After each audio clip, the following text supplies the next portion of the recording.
Hello guys, welcome to Tamil crypto tutorials. இந்த video நம்ம என்ன பார்க்க போகிறோம் அப்படின்னா பிட்காயின் டெக்னிக்கல் அனலைஸ் தான் வந்து பார்க்க போகிறோம். ஸோ இப்போ வந்து லாஸ்ட் ஒரு ஒன் ஹவர்ஸாக வந்து மார்க்கெட்டில் வந்து நடந்துட்டு இருக்குன்னா பயங்கரமான மார்க்கெட்டில் ஒரு பம்பு கிட்டத்தட்ட $1500 மேலே மார்க்கெட்டில் வந்து சடனாக வந்து பம்பாச்சு. ரீசன் என்ன அப்படின்னா அது கிரைஸ்கேல்.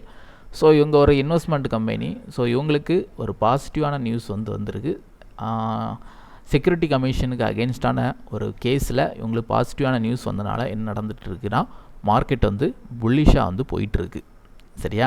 சரி, ஓகே, இந்த நியூஸ் கண்டினியூ ஆகுமா? இது ரிலேட்டடாக மார்க்கெட்டில் பிட்காயின் வந்து கண்டினியூ அப் ட்ரெண்ட் போகுமா அப்படின்னா, ஸோ இதை நம்ம வந்து ரொம்ப பெருசாக வந்து பார்க்க வேண்டிய தேவையில்லை. என்னதான் இருந்தாலும் ஒரு கிரிப்டோவுக்கு பாசிட்டிவாக நியூஸ் வந்தாலும் இந்த செக்யூரிட்டி கமிஷன் ரிலேட்டடான நியூஸஸ்லாம் மார்க்கெட்டில் அப்பப்போ வரக்கூடிய ஒன்று தான். அந்த நியூஸ் நெகட்டிவாக வரும்போது டவுன் ஆகும், பாசிட்டிவாக வரும்போது அப் ஆகும், அப்படிப்பட்ட ஒன்று தான். சரியா? சரி, டெக்னிக்கலாக நம்ம என்ன மாதிரி கண்டிஷனில் இருக்குது அப்படின்னு வந்து பார்க்கலாம். ஸோ டெக்னிக்கலாக நம்ம வந்து பார்க்கும்போது பிட்காயின் வந்து பார்த்திங்கன்னா அந்த 26,000 லெவலில் வந்து மார்க்கெட் வந்து ஸ்ட்ராங்காக வந்து ஹோல்டு பண்ணிகிட்ருக்கு. இந்த லோயர் டைம் ஃப்ரேமில் நீங்கள் வந்து பார்த்தீங்கன்னா தெரியும். ஸோ ஒரு பல முறை அந்த ஏரியாவில் டச் பண்ணி ரோஸ் ஆகிருக்கு. ஸோ தட் மீன்ஸ் இது வந்து ஒரு கீ பாயிண்ட்டாக நான் வந்து கன்சிடர் பண்ணுறேன். ஸோ இந்த $26,000 கீழே மார்க்கெட் வந்து க்ளோஸ் வைக்குது அப்படின்னா பிட்காயினில் வந்து ஒரு கிராஷ் வந்து வரலாம். ஸோ அந்த லெவல் அது வந்து கிட்டத்தட்ட $2,000 $5,000 வரைக்கும் கூட டவுன் ஆகிறதுக்கான பாசிபிலிட்டி இருக்குது. ஆனால் இப்போ உள்ள கண்டிஷன் என்ன அப்படின்னா மார்க்கெட் வந்து ஸ்டில் அப் ட்ரெண்டில் தான் இருக்குது. இன்னும் வந்து அதை பிரேக் அவுட் பண்ணல. ஏன் அப் ட்ரெண்டில் இருக்குது அப்படின்னா நீங்கள் வந்து பார்த்தா தெரியும், ஹையர் ஹை ஃபார்ம் ஆகிருக்கு, ஹையர் லோ ஃபார்ம் ஆகிருக்கு, திரும்ப ஹையர் ஹை, திரும்ப ஹையர் லோ, திரும்ப ஹையர் ஹை, திரும்ப ஹையர் லோ. ஸோ இப்படி தான் வந்து மார்க்கெட் ஃபார்ம் ஆகிட்டு இருக்கே தவிர மார்க்கெட் வந்து டவுன் சைடுக்கு இன்னும் வந்து வரல. ஸோ ஒரு கரெக்ஷன் தான் வந்து எடுத்திருக்கு. சரியா? ஸோ அதே மாதிரி இந்த லெவல் பார்த்திங்கன்னா அந்த 200 டே மூவிங் அவரேஜை ரெஸ்பெக்ட் பண்ணி மார்க்கெட்டு அப் ஆகிருக்கு. ஸோ இப்போ அந்த 200 டே மூவிங் அவரேஜை பிரேக் அவுட் பண்ணியிருக்கு. திரும்ப வந்து ரீடெஸ்ட் எடுத்த மாதிரி நின்றுட்டுருக்கு. ஆனால் இது ரீடெஸ்ட்டாக ஆர் வந்து அந்த 200 டே மூவிங் அவரேஜுக்கு மேலே போய் திரும்ப அப்பாக போகுதா அப்படின்னு வந்து நம்ம வந்து பார்க்க வேண்டியது கட்டாயம்.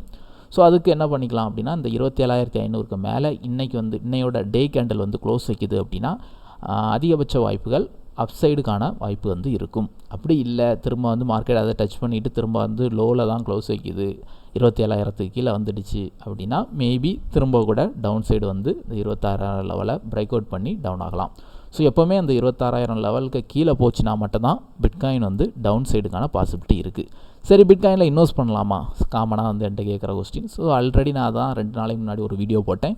சிப் இன்வெஸ்ட்மெண்ட் மெத்தடில் நீங்கள் வந்து எப்போ ஆனாலும் பிட்காயினில் இன்வெஸ்ட் பண்ணிக்கலாம். ஏன்னா ஒரு 2 இயர்ஸ் நீங்கள் வந்து ஹோல்டு பண்ணுறது கெப்பாசிட்டி இருக்குது. நீங்கள் வந்து பிரச்சனை இல்லை அப்படின்னா வீக்லி ஒன்ஸோ ஆர் டே ஒன்ஸோ ஆர் மந்த்லி ஒன்ஸோ கூட நீங்கள் வந்து ஒரு ஸ்மால் அமௌண்ட் வந்து இன்வெஸ்ட் பண்ணிகிட்டே இருக்கலாம். அது ஒரு 2 இயர்ஸ் தாண்டும் போது கண்டிப்பாக ஒரு நல்ல ரிட்டர்ன் கிடைக்கும். எதனால் வந்து நம்ம வந்து சிப் இன்வெஸ்ட்மெண்ட் மாதிரி டாலர் காஸ்ட் அவரேஜ் பேஸ் பண்ணி இன்வெஸ்ட் பண்ண சொல்கிறோம் அப்படின்னா எல்லாருக்குமே வந்து ஒரு பாட்டமில் இன்வெஸ்ட் பண்ணணும், ஒரு கிராஷ் ஆச்சுன்னா இன்வெஸ்ட் பண்ணோம். இப்போ மார்க்கெட் வந்து திரும்ப அப் ஆகிட்டு இப்படி டவுன் ஆகுது.